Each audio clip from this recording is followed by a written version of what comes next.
First of all, I'm not a judge. I Okay. am a lawyer. And how I got there is kind of an interesting story. I don't know if we'll get to that. But basically, I've been a chiropractor for a long time. I graduated from Palmer in 1973. And as a result of various challenges I saw the profession facing, I tried to acquire additional education and skills to help me in my quest to leave the profession in better shape than it was when I entered. And that involved getting a master's degree in psychology because I was interested in body mind relationships, uh, qualifying as an attorney because at the time I was serving as chair of the health committee of non governmental organizations at United Nations. And most of those people were lawyers. So I thought, well, maybe I should do this too. Mhm. uh, Basically developing those skill sets. But what I think might be interesting to your audience is kind of how it all got started. Um, I was in the same position that I think you folks are, in that I was trying to decide what to do with my life.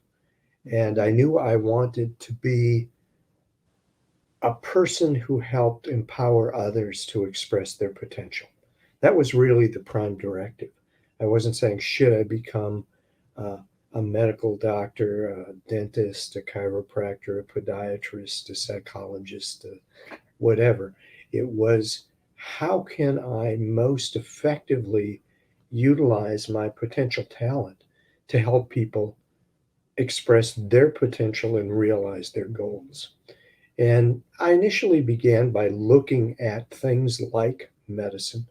I realized that really wasn't for me because I had a very natural spin. That's kind of the way I was brought up. Um, and I had very little medical intervention as a child. Um, Psychology, wonderful, but somewhat time limited.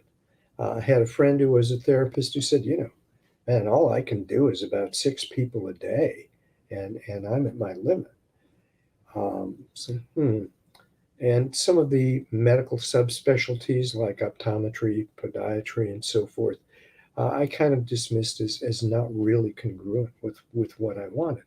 And I really hadn't initially thought about chiropractic in the context of human empowerment. You kind of think of a chiropractor as being uh, kind of a musculoskeletal kind of practitioner.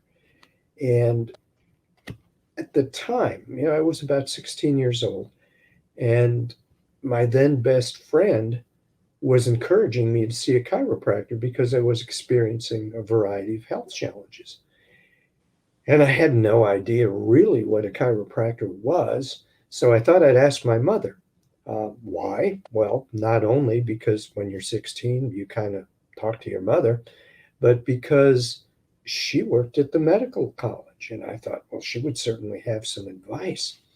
And I asked her, what's a chiropractor? And she kind of had this scowl come over her face and said, a chiropractor?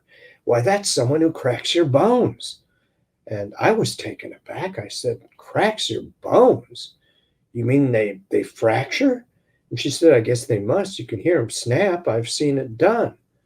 Well, I was a little bit nervous about this because my friend was seemingly rational and certainly ambulatory, and I don't think anyone was breaking his bones. So I said, how can I learn more about this? And I did something that I really suggest that you do, and that's establish a relationship with at least one chiropractor. So I just called a nearby office and asked if I could do an interview for school. And he said, sure, come on over.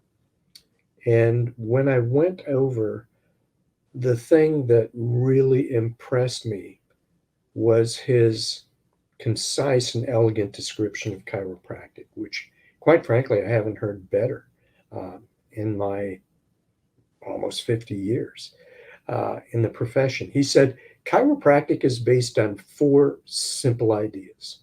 The first is that the body is a self healing mechanism. Cut your finger, it heals. Cut the finger of a corpse, it doesn't. Life heals.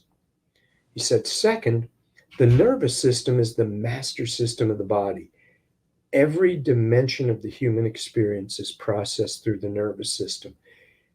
Every motion, every emotion, every thought, um, everything that you live, everything that you perceive, everything that you express as a human being is processed through the nervous system. And he said, third, and I admit it gave me goosebumps then, and it still does now. He said, when there's interference with the function of the nervous system, not only can it compromise your physical well being, but because it alters your perception of the world and constrains your ability to adapt and respond to the world, it can have psycho-emotional consequences too. And when that happens to a significant number of people in a society, you have a sick society. And he said, fourth, what I do as a chiropractor is locate and correct the cause of that interference, vertebral subluxation. Well, that's all I needed to hear. I said, this is exactly what I want to do. But I didn't fully realize it at the time. So I became his patient. I experienced chiropractic care. Not only did the issues that I presented with resolve, but I felt better than I had ever felt, more energetic, more committed, and minor things that I didn't even mention to the doctor resolved. And it wasn't long before he said, well, I think you should become a chiropractor. And I said, well, I've been thinking about that. What does it entail? And he said, well, you have to go to Davenport. I said, well, why Davenport? He said, well, that's where it's done. You have to go to Palmer College. And he didn't even mention any of the others. And when I'm talking to people and they say, where'd you go to school? And I said, Palmer. He said, well, why'd you go to Palmer? Why didn't you go to Life or Life West or Sherman or one of those more subluxation oriented schools? And I said, they didn't exist then.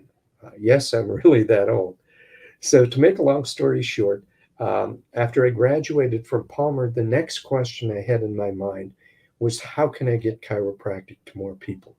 And that's how I became involved in education and research.